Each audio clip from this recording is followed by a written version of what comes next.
kesandakan dapat bertemu anda kalian. Tuan-tuan dan puan sekalian, saya cuba sebaik mungkin memberi penerangan sebab saya jangka selalunya telah habis timbalan berucap dah mencukupi.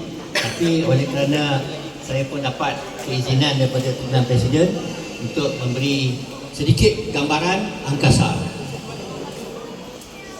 Angkasa di Malaysia ni ada 3 entiti yang besar dalam gerakan koperasi, dan tahun ini sudah masuk 101 tahun koperasi bertapak, dan 101 tahun ini ada lagi koperasi tersebut. Ada lagi koperasi tersebut. Itu patut pada Cikgu Rahimah bagi tahu. Lepas ini saya berdoa pada orang yang lain yang ambil yang mungkin lebih baik untuk jadi berkembang dan sebagainya. Makna akan ada kesinambungan dan kesinambungan. Dan 3 entiti yang besar untuk menjayakan koperasi di negara kita. Pertama adalah Suruhanjaya Koperasi. Kedua, Mata Koperasi dulu, sekarang namanya Institut Koperasi Malaysia. Saya dulu pengarah pada Mata Koperasi Malaysia. Yang ketiga ialah Angkasa. Dan Angkasa ini bukan hanya ditubuh begitu saja. Ini adalah daripada Kongres Ekonomi dan juga cetusan usaha almarhum Engku Aziz. Ya, dia adalah seorang yang futuristik, ya, yang nampak, dan kita berjaya, ya, dengan adanya penubuhan angkasa di Malaysia. Ada lebih kurang 15,100 buah koperasi. Angkasa memiliki keahlian 11,100. Apakah peranan angkasa kalau saya masuk jadi ahli? Ataupun saya sudah lama bersama dengan angkasa tapi tidak ada apa-apa? Tak tahu. Pertama, kita sudah ada satu perjanjian di antara Suruhanjaya Koperasi Malaysia, IKMA dan Angkasa. Kita namakan Aspirasi Koperasi Malaysia. Dicetuskan oleh peringkat awal dulu Perdana Menteri. Deklarasi mula dipanggil dulu 2012 Deklarasi Koperasi. 3 ini kena bekerjasama.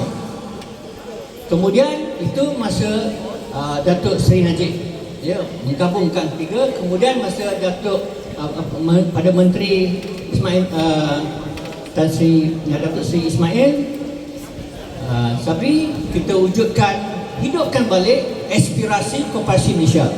Bermakna Suruhanjaya mainkan peranan dalam kawal sedia, dalam tadbir urus dan menjaga wang amanah koperasi, dan IKMA memainkan peranan untuk bagi penerangan koperasi, khusus koperasi, manakala Angkasa diberi mainkan peranan pembangunan koperasi, iaitu berfokuskan kepada perniagaan terutamanya.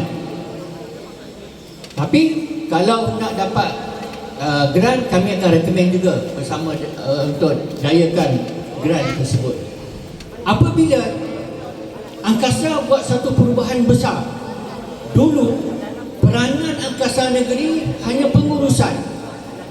Tapi apabila tahun 2021 kita ada pindaan undang-undang kecil.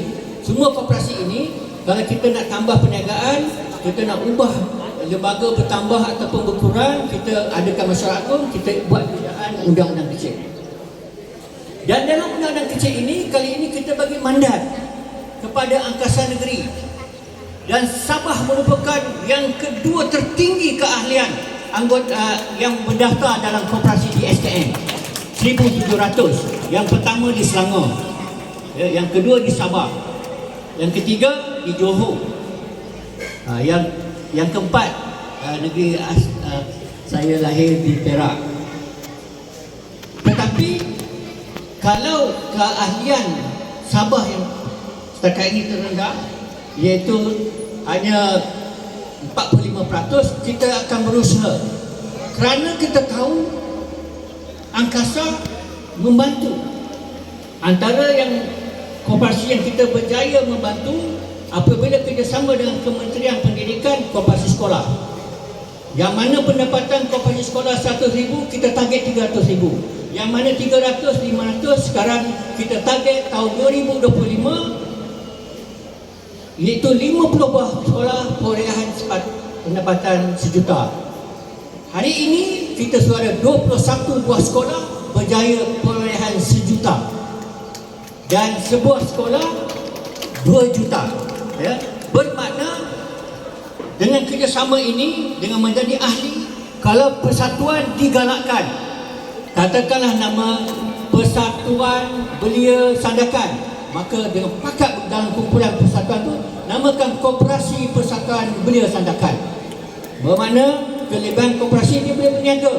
Persatuan hanya boleh buat aktiviti, hanya mengharapkan semangat, tapi koperasi bukan itu saja, mencari pendapatan, mencari peluang. Dan saya ucap tahniah penubuhan koperasi rider Sandakan. Kerana apa? Ini isu nasional. Apa yang berlaku kawan-kawan kita di negeri lain, di bandar, di KK, di Tawau, ataupun di Kuala Lumpur, di Ipoh sebagainya, rider ini tidak ada pembelaan. Apa-apa berlaku aksiden, apa-apa berlaku tanggung sendiri. Tetapi bila kita tubuh koperasi, rider ini akan, atas nama koperasi itu akan adakan insurans, akan adakan potongan seksual dan sebagainya. Itulah kelebihan berkoperasi.